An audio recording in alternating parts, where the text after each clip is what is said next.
It's 2026, an important year for South Africans, and for the seventh time, we will once again be making our vote in the local government elections. Hey everyone, this is Lucian Godfrey from the Road to City Hall podcast. So with me in studio, I have Bradley Murray, the mayoral candidate for the Patriotic Alliance. Sir, share with us who you are and why this conversation is important to you. Good evening. Thank you, Lucian, for having me, firstly.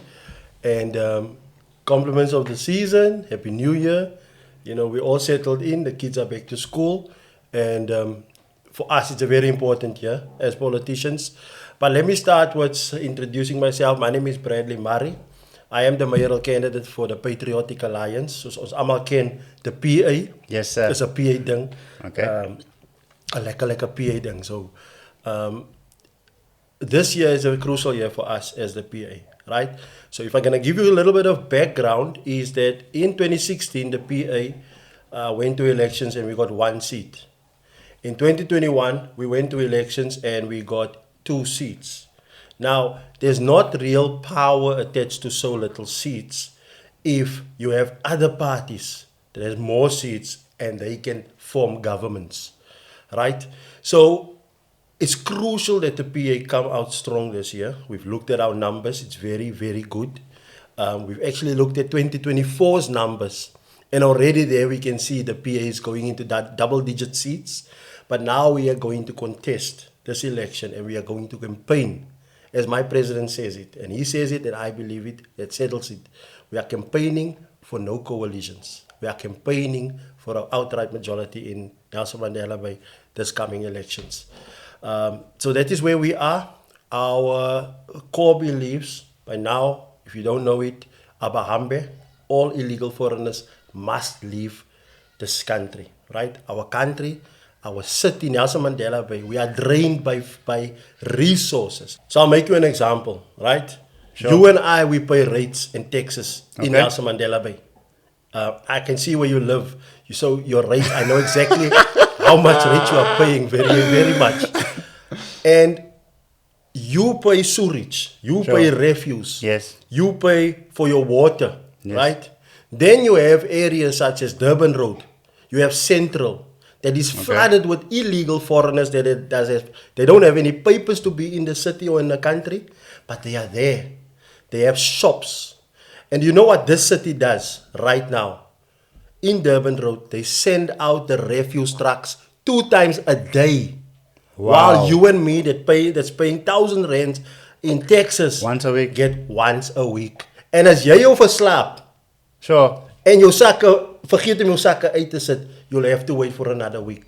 Okay. Now these are things that are draining the resources of the city. It's costing us millions and millions of rands to look after people that should not be in this country. And we have to be fair here. It's not just Zimbabweans. It's not just Nigerians. There are Chinese people here that is illegal in this country. The products that they are bringing in. You and I, we can't open up textile businesses because the products they are bringing in is so cheap and they're selling it here illegally also. So these are just some of our manifesto points. We believe in the death penalty. We are one of the few parties that still believe in the death penalty, right? That is still one of our core things. So Abahambe, the death penalty, we also believe we bring God back into the schools. Now, I don't know, Lucian, when we grew up. Well, I know when I grew up.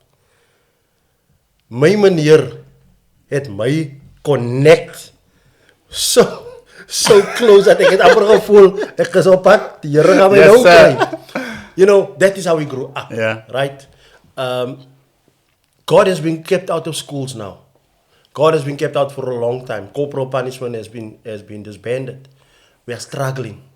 We have a shortage of teachers, not because there's no money, because nobody wants to study teaching anymore. Because the schools are overrun by grown-ups, which is children, because God is out of that schools. So these are just a few things that our party stands for. And that's just how I wanted to introduce myself, introduce the Patriotic Alliance, so that the people see that there is actually somebody fighting, and most important, somebody that has a plan to make sure the city is fixed again. Thank you so much for sharing that. So, for those of you who've just tuned in, what the Road to City Hall is all about is we will be bringing in different politicians from different parties, and they will give their input and who they are and what they are about, and educate us as voters or businessmen and women more about what's actually happening and what we will be voting for at the end of this year. So, thank you so much for taking out the time, and Always a pleasure. you've given a introduction which we can actually break up into almost half an hour. But what I took out from there is Abahambe. For those of those who don't know, is you stand for South Africans and South Africans only within the borders, or legal tourists are obviously always welcome, and then the death penalty and bringing God back into the schools. Yeah. So when it comes to bringing God into the schools, we can go down many avenues because which God are you going to bring in? Yeah. And that's what people are obviously wondering. Now, why run for mayor? Why are you the best candidate to be running for mayor? So I wouldn't say I'm the best candidate. Okay? I think personally, that's my personal view. To my party and to my president, I am the best candidate for our party currently. Sure. But personally, I believe there might be many people that's not interested in politics at all. They've got the skills, they've got the qualities, they've got the qualifications, and they know how to fix things, right? I'm talking about your CEOs, your directors. These are guys that are highly qualified in the private sector, but they've got zero interest in politics. Sure. So our best candidate is the ones that actually step forward. But there might be 10, 20 people more qualified than me to run for mayor, and they will do a good job. Those are the people that should be in politics. For me, it's personal. I started in politics as somebody that just watched and observed, right? My Okay. wife and I were sitting in a pool, next to the pool one day. We were making a fire, and we had this thing. She's in corporate, right? Very high up in corporate, and she has a business. I ran businesses, so we were good Yeah. without Yes. politics. Yes, yes, yes. But you know, one day we stood around the pool and we said, you know what? One day we're gonna take our children to university, Yeah. college, and one day our kids are gonna go with a CV, and they're gonna Yes. knock on a door, and behind that door there will be a person that will decide, do they get a job based on the color of their skin? And both of us agreed right then and there, because we are in a place where we hire people. We know what broad-based economic employment, what it actually means. It does not work in this country, right? It works for a few. Yes. So we knew that one day our kids are going to knock on that door, and that door is going to slam back in their faces because they are not the right color according to the policy of South African black economic empowerment. And that was the truth. So that is where we got a rude awakening. So I think everybody, every parent, hulle skrik wakker wanneer dit kom by hulle kinders, right? You don't ever think your child will be in an accident or your child will be Yes, on yes, drugs. yes, yes. But the moment something like that knocks on your door, you skrik again. So, So that was our awakening into politics, knowing full well that yes, mommy and daddy might be able to let them run the family business, but what if they don't want to? Then the door will close because of a color, and that's when we got involved with politics. Now, it was never a personal thing, a money thing. Anybody that goes into politics for money, you're going to be poor. Because if your heart is right, you're going to always use what you have to help people along the way. You'll never make money. You're going to give money, right? So to answer the question, why run for mayor? So I've been a councillor for Nelson Mandela Bay. I've also been an MMC in Nelson Mandela Bay. I know exactly what's wrong with the city. I know where all the faults are, and I know how to fix it. It's not a difficult thing to fix. It's really not a difficult thing to fix. Right now, we are sitting with a city that is dilapidated because of choices. Choices made by current politicians, executive mayors, sitting in that seat. They made their choices, and that choices took us backwards and downwards, right? Now, the good thing with that is that that's bad decisions, but we can still fix bad decisions with good leadership. Okay. So we need that good leadership. So running for mayor will not just be an honor to serve my party. It will be an honor to serve every single resident of Nelson Mandela Bay. We've got, and we'll highlight it in the episodes to come, a plan for every single directorate, because we were there inside. I can tell you what's wrong with roads and transport. I can tell you why fleet management looks like a graveyard. I can tell you why safety and security, our Metro Cops doesn't go out to Galvindale, but they'll come to my house when I play too much music, and too loud music, and I'm gonna end this question with, there is a lot of things that's good in the city. The people, Metropolis, the engineers are good people. Sure. They're just guided by bad leadership that makes bad decisions. And that is where we're going to start.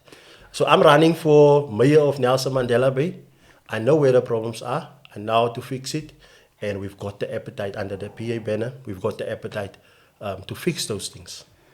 Thank you for mentioning some of the problems that we're actually facing within the Nelson Mandela Bay. Now, you've been able to serve as a councillor, as an MMC of road and transport.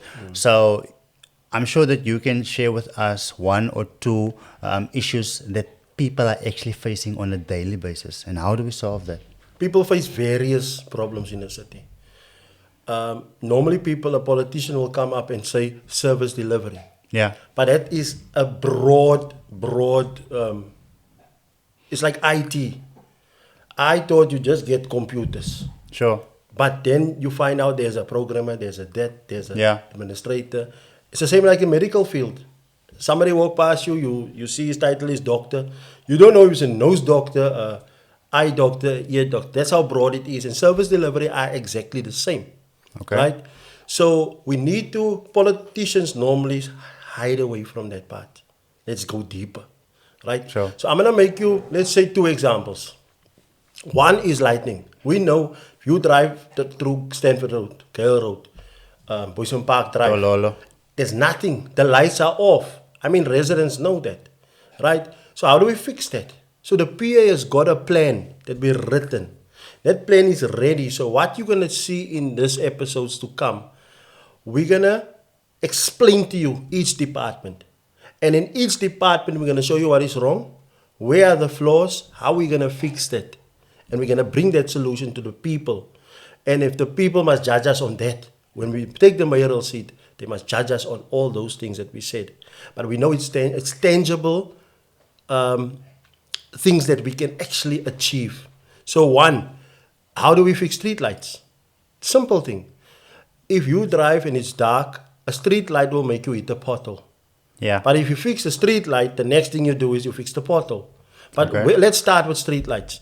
Many people don't know the importance of the IPTS buses, right? These are the buses that we were in control of when we were MMC of Roads and Transport. When I was MMC, I got buses that were standing at Cleary Park Depot. They weren't riding. The DA was in charge before that, and the buses were just dilapidated. Right? Now, I can't just blame the DA because there were other ailing issues behind it. Sure. There were legalities behind it. There were things that a politician cannot fix alone. Yes. You needed the buy-in of all administrative powers that's on that side. Right? And we took one meeting. It took one meeting for us to sit with all the guys, role players, and we said, guys, we're going to fix this. When we fixed the buses, do you know what's attached to the buses? There's a grant called an infrastructure grant that is up to almost 200 million rand, right? Do you guys know every time you read in the Herald, you read that 300 million was sent back to National Treasury. But there's no information telling you why, right? Sometimes you just blame A party that sits in the opposition will just blame whoever is in the MMC seat. Sure. Right? But knowing full well that money can't be used unless ABC is Has been met. fixed. Right? So as roads and transport, that grant of close to 200 million rand allows you, it's called an infrastructure grant. So what does that mean? If the bus drives past your house, Okay. wherever the tire of the bus touches, Yeah. that grant can be used to boost the infrastructure of that road, the pavement, the lighting above. It even allows you to plant gardens next to where the bus is driving. These are money that is not used at the moment, and it's not used because the IPTS was broken for many years. Right? So once you fix the IPTS, you get access to the grant. And what can the grant do? I mentioned that. Yeah. But what does it do to lightning? If you go through Stanford Road and you come by die gaat, Yeah. Hellenville die gaat, and you look up, what do you see? Solar lights, floodlights, all the way to Clary To Clary Park. Park. Now, every single light that's on that road was put in with the infrastructure grant used by the IPTS. So that buses are the sole reason why there's solar lights. So as the PA, we recognize that. So what is our plan there? We need to expand the bus route because wherever the tire Okay. touch, Yes, we yes, can yes. put in lights. Yes. We can resurface and lift up that road, put a new road down. We can put new drainage systems in. We can put nice plants there. Okay. Because that is what the money allows. Now, what other politicians in the opposition never tell you is the reason why that money gets sent back is because it's a grant. It cannot be used for anything else. You Yes. can say, let's buy cars for the city. You can't buy cars because the National Treasury tell you, we're giving you this money to do only this thing. Right? Now, if we fix the buses, we fix the light problem. We fix the pothole problem. We fix the road resurfacing problem. That's one problem. But we're going to go deeper into that when we deal with roads and transport as an episode. Right? The second thing is unemployment. The scary part is knowing that when a child finishes school, like they did the other day, Yeah. they got their matric results, they were excited for a moment, and then reality sets in. What do I do now?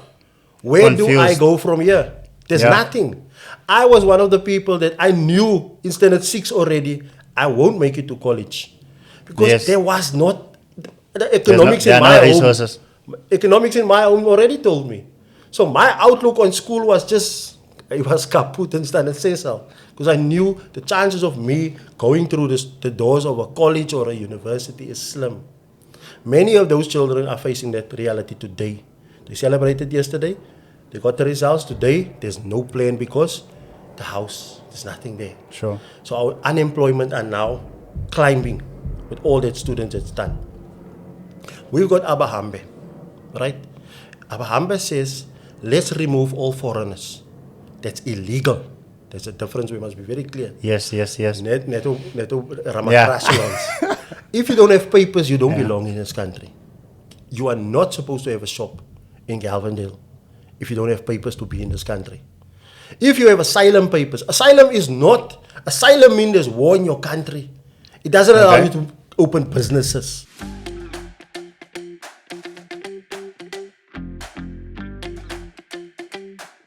This is a 600 gram stack of ribs. Ne?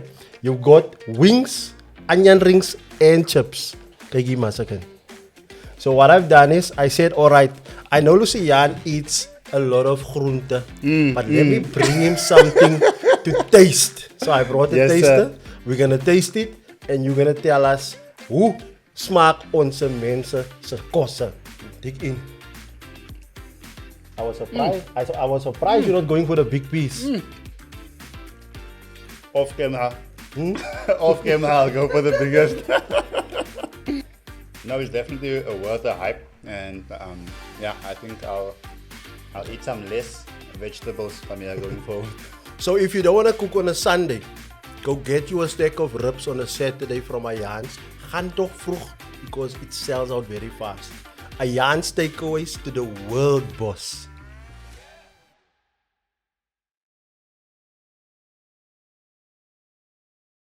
Do you Yeah, understand? yeah, You are here yeah. for protection. Yes. But if you look at Zimbabwe, there's no war in Zimbabwe.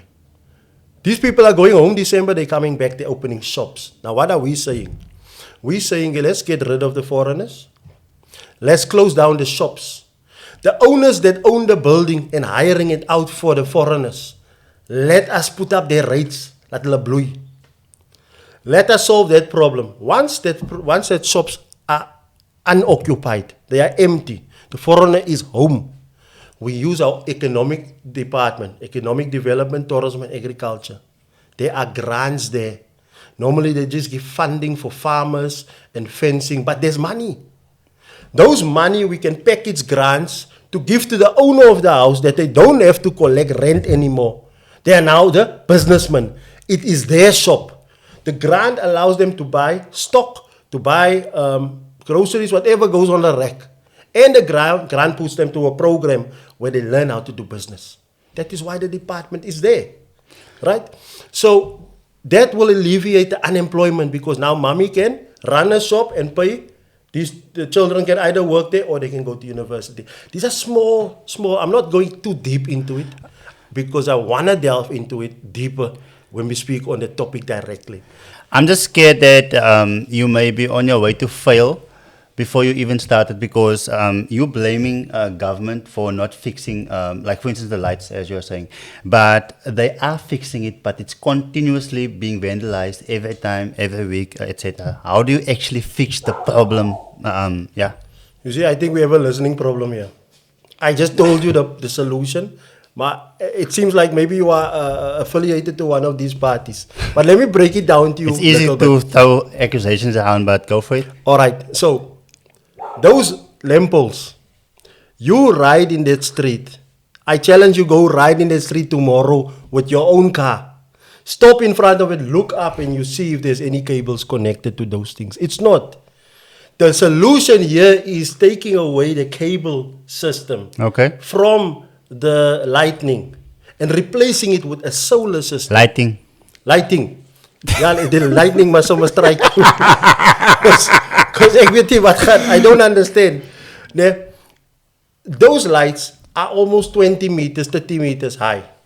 Hoe gaan het tik op by hom kom? Okay, yeah. As die tik op kom by hom, dan is daar nie, as die drade nie, there's no cables. Right? So it's a solar system, meaning that there's no connection to any cable. It's almost 30 meters high. Nobody can go through it. Ry jy met jou kar teen high paal. Then you tell me if it's the same like a other paal. I can guarantee you today, you drive your car into that solar lighting pole. Next week, is 10 uur by die huis, 12 uur by die kerk vir jou. I know you want to entertain that topic later, but please do entertain the following. So, why you've been into business for over a decade? You ran numerous businesses, and you know the danger. I'm not against giving our people grants to start a business, etc. But why close the businesses and then introduce? Are there maybe a skills development plan? So whilst you are working on the legalities to get the illegal foreigners out, these people are capable because communities are going to suffer when these shops just close. And then there comes in a billionaire or multi-millionaire who puts up his things and the opportunity is snatched from them. You see, now that is where I'm going to slightly disagree with you. Okay. I think you still have a little bit emotions for these people. No. Right? No. So, My issue is not with them going. I'm just scared that there will be a vacuum. Then the opportunity that you are creating for our people are going to be snatched by. Is there a plan to prepare people now to take that and not have the shop stand still for a year and then a billionaire comes in or a millionaire comes in and he takes the opportunity away from them?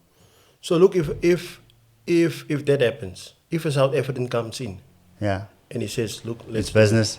We want work for our people. That's all. Sure. We don't care if the guy is rich, and he brings the opportunity to our people. What we don't want is somebody taking the opportunity away from our people, and taking the money made in that opportunity back to his people in Zimbabwe, in Nigeria, in all these other places, including China. That is what we don't want. Our people must benefit. So yes, we do have programs right now that teaches people how to run a business. Those people must just position themselves. So we need to identify the shops, we need to identify the owners, and we need to identify who can take the grant. If the owner doesn't want to take the grant, let one of the young ones take it. Let them then occupy that shop. So there is an appetite for change, right? The vacuum part, I'm not too worried about the vacuum part because I believe our people has been business people for a long time. Yeah. I think they've got that natural instinct of running a business. I grew up in a house shop. There was not a time that I can remember that my mother never had a house shop. So I grew up literally, my school fees was paid with Winchips money. I wanted to say that before you mentioned it because I remember the Winchip story. So I know my father was unemployed, my mother didn't work, and all we had to do to survive was sell Winchips and sell pompies and sell stuff at the school gate.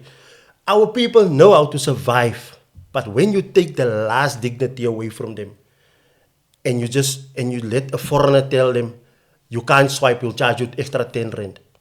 Those are things that we take personal as the PA, And if there's owners that own the buildings that enjoys that, we must come for them also, man.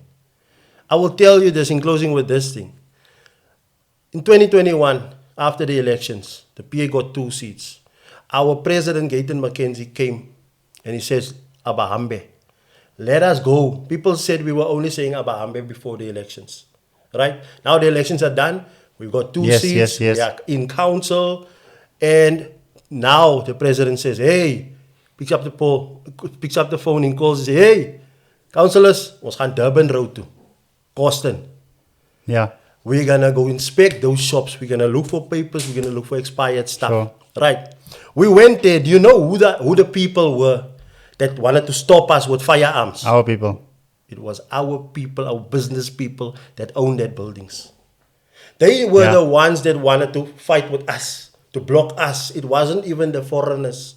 The foreigners, when they saw Gayton McKenzie, they said, no, it's fine, come in, inspect. Whatever is expired, let's remove it from the racks. So the problem at that time was the local people that is draining. This is the main thing for them. Yeah. They get the rent. We don't know if they're paying rates.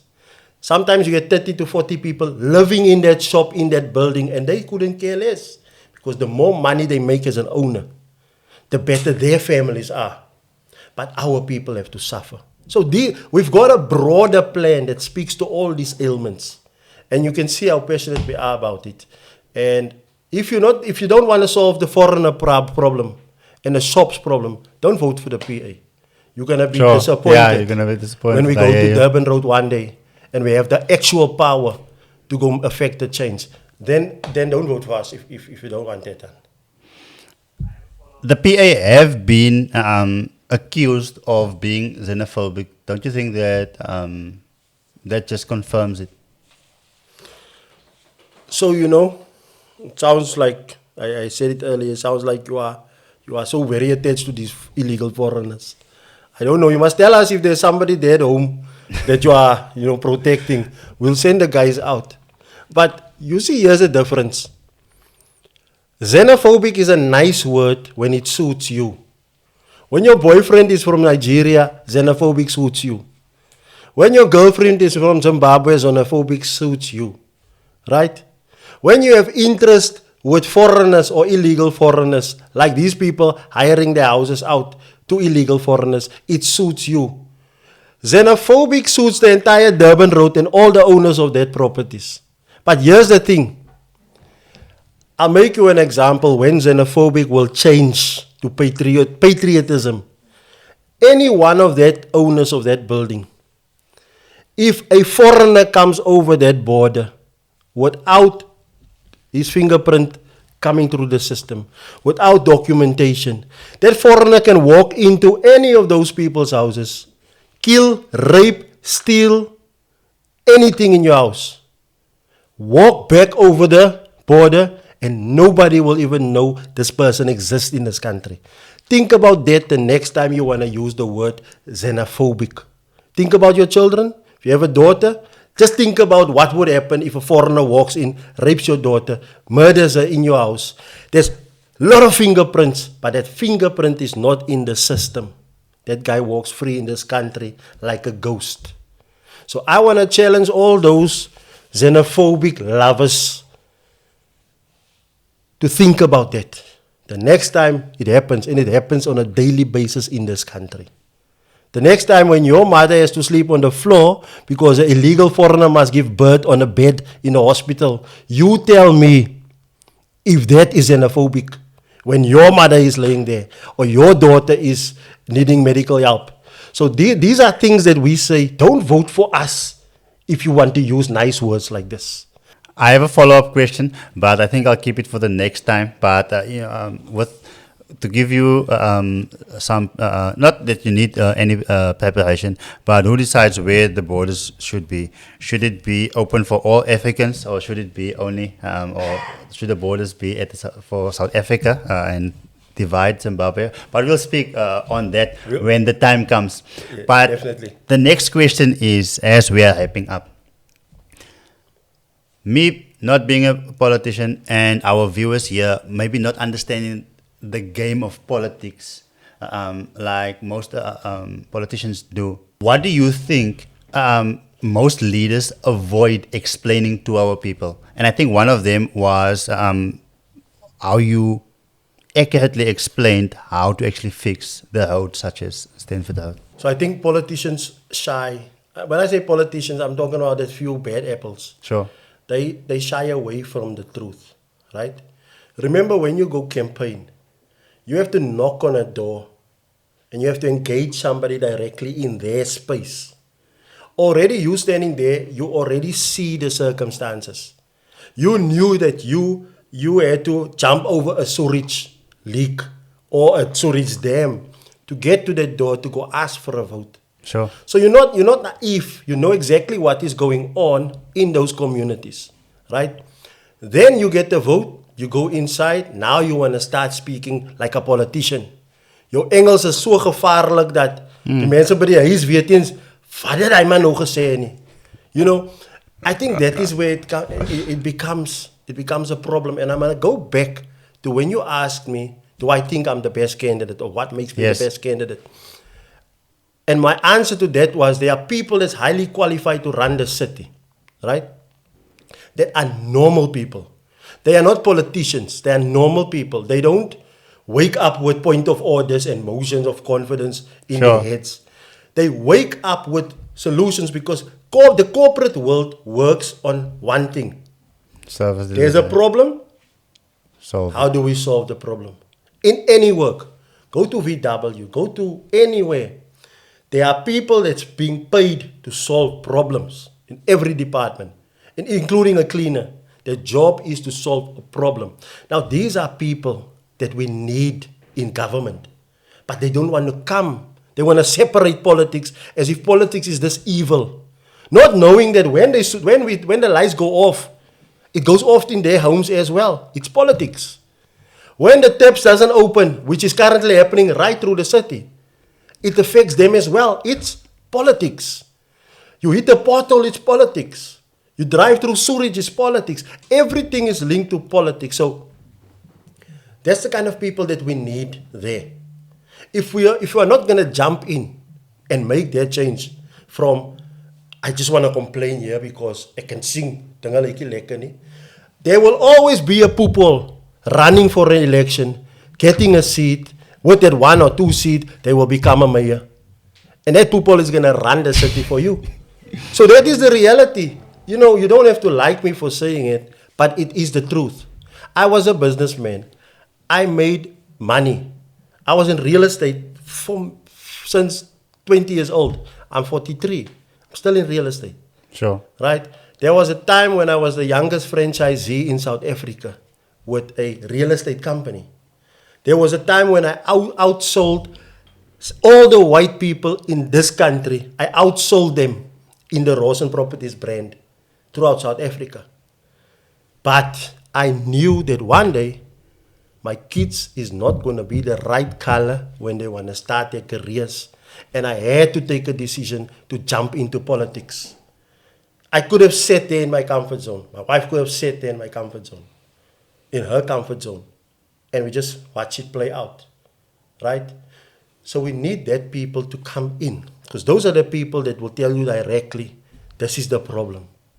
And not a politician that will read from a paper and the community doesn't understand Bogorol that was just said to them, right? Look at council meetings. Council meetings are open to the public to watch, but people don't really watch it because they don't Sometimes understand. we feel like we have no input. Yeah, you don't have input, and and it's above your head because Sure. these people Yeah. they speak to each other. But while they're speaking to each other, they are making decisions for everybody else in this Sure. metro. 1.3 million people. And that is So- why we are doing this, in order to Yeah. basically be that bridge between those. So to answer your question, why do politicians not really speak the language of the people, right? Why don't they say what the people want to hear? It's because it's easy. The people are not keeping or holding them accountable. People are not, we are still in the culture of burning tires where we live. That is the stupidest Yes. thing you can do in your entire life. You burn a tire where you live because you are cross for a mayor that's sitting in City Hall. What is that? Yeah. You know, it does. I'm not saying go burn by City Hall, but I'm saying we need more involvement from. I had to just put that out for We understanding. were authorized by the. I cannot confirm. Yes, Look yes, at the no deny. The political term, I cannot confirm, no deny. But I mean, We get our you. people need to jump into politics. Sure. Please, you need to be involved in politics. Even if it's you just understand it a little bit better. Right? Because if you know how water must work, how it comes from the dam to your tap, how electricity comes from the grid to your light switch, how your sewage system enters the system and disembarks somewhere. If you as a normal citizen know, there's no politician that will be able to bombard you Sure. with a camouflage answer. You will know exactly, hey, you praat nonsense. Sure. You see? So I think politicians do that because it's the easiest way. Mr. Murray, thank you for taking the time to come and educate myself and our listeners here. And as you have said that sometimes politicians use certain jargons, or they speak over one's head, and that is what the Road to City Hall is all about. So what we are about is to get people like yourself to come and make things a bit clearer, but we also have the responsibility to go back and do our research, like you have just said. And I may be stepping on people's toes now, so I see it as you can't be going to church without the Bible. How do you know that the person, whatever they're pastor saying, is telling the truth. you know? So same principle. So we have learned, and since launching this podcast, and it's much more than just a podcast, because like I said, it's an important year for South Africa, 2026, and going forward, because whatever happens this year will highly impact what our country will be in the next 5 to 10 years. Thank you so much for being here, and we're looking forward to delving deeper into some of the topics that you've just mentioned, and many other more on our episode next week. Thank you so much for having me. On the next episode, I can definitely guarantee you, we're going deeper, Papa. We're going deeper. Give us a taste. So, safety and security. Okay. Let's just leave it there. Safety and security. That's What the- are the issue? You don't have to share with us the solution, but people now can't wait till next week. Safety and security is the one department that can make the city millions. Millions. There are departments that is not income generating. But safety and security is one of those departments that can make us millions. But So- I'll share with you the plan. So I'm getting the hint that that can generate some income, which can go to a grant to fix things. What is it gonna fix? It'll fix a lot of lives in the city. Family, Hou vast. I tried hou my vast. best, but I gaan vast tot volgende week. You can't blame me for not tying. But please let us know in the comments which which questions we should ask, because even though we have a layout, but we will also give you the opportunity to share your questions, so and add in some 2 or 3 questions. And going forward, we are actually going to allow at least 10 of you to come in studio and be an audience and listen to the person that we are speaking to. And we have another surprise. We are actually going to have live debates where we will have different people from different parties. I can't wait for it. I know that there will be days that I will feel like giving up because it's getting too hot, but I know that you guys are in my corner, and not that we are against one another, but I'm looking forward to actually bringing more education to our people as we go into this year. Thank you so much. Thank you. Unipaisani. Salute.